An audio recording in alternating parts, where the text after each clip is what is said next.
There's a difference between a challenged marriage and a bad marriage. Most of the time, couples come with this attitude of, my marriage is bad. We are not able to see eye to eye on issues. We're having intimacy issues. She doesn't respect me. He doesn't regard me. There is no love. There is no affection. All these things are coming up. And so, in those sessions, they just want to do away with the marriage. They as like, I am done. But the truth of the matter is that those are normal challenges that come up when two people are trying to build a life together. So, by virtue of the wisdom they are able to get from those sessions and the intervention provided, they realize that those challenges are workable. So, the repair is done. But when it comes to a bad marriage, what we see is a consistent pattern of destructive behavior that is affecting your person, it's affecting your emotional well being, it's affecting your physical well being, and even your spiritual well being. That you are not even able to pray as a husband or as a wife.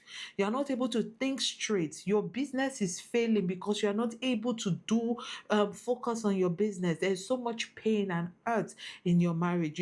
A husband once shared with me how he's always reluctant to go home because when he gets home, it's like he's going to meet a tigress because the wife is just going to start talking about everything that is bad in their marriage. So he finds himself just staying back, what you will call hanging out with the boys, because he knows if he gets home, his person is going to be torn into pieces.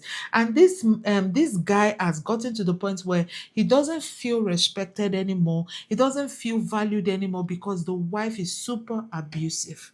Now, the truth of the matter is that in such scenarios, you might almost be tempted to feel like you are the cause of the problem. But when you find yourself in such a situation, let me tell you one thing you need to do: seek help fast.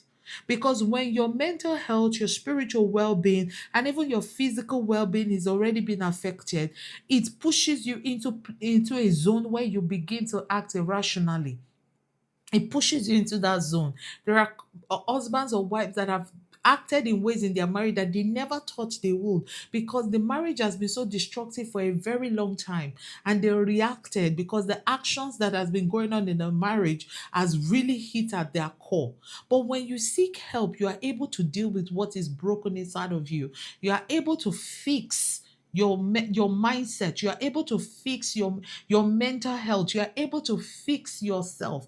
And when you do that, you are able to look at the entire situation, look at your marriage, and ask yourself, what can be done to fix what is broken? Now, let me say this: your marriage can be going through challenges, but if you do not fix those challenges on time, your challenged marriage can progress into a bad marriage where those issues will just keep climbing, keep rising, and one day both of you will find out that you are just not interested in repair, but you are interested in just hitting at each other.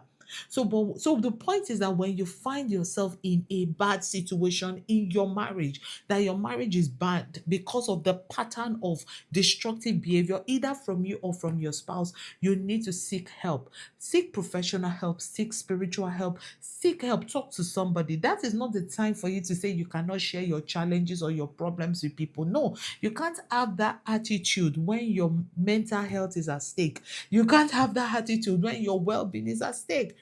When you do that, you'll be able to look at everything, look at the situation, and ask yourself, what next? Sometimes, what next might be applying wisdom to who your spouse into following you on that journey of repair. And sometimes, what you might also end up doing might be both of you going your separate ways. Separation, not necessarily divorce, but separation, because in that period of separation, both of you are able to work on your individual selves. And if you're able to fix yourselves well, you can talk about a coming together. At the end of the day, don't endure a bad marriage. Seek help fast. Don't sit down and watch things move from bad to worse. Don't wait 20 years, 25 years, then you will now realize that you've been in a bad marriage all your life. Don't wait for that. All right? Seek help, talk to somebody. And if you would like to reach out for counseling, click the link in my bio, send a message, and you will be attended to. God bless you.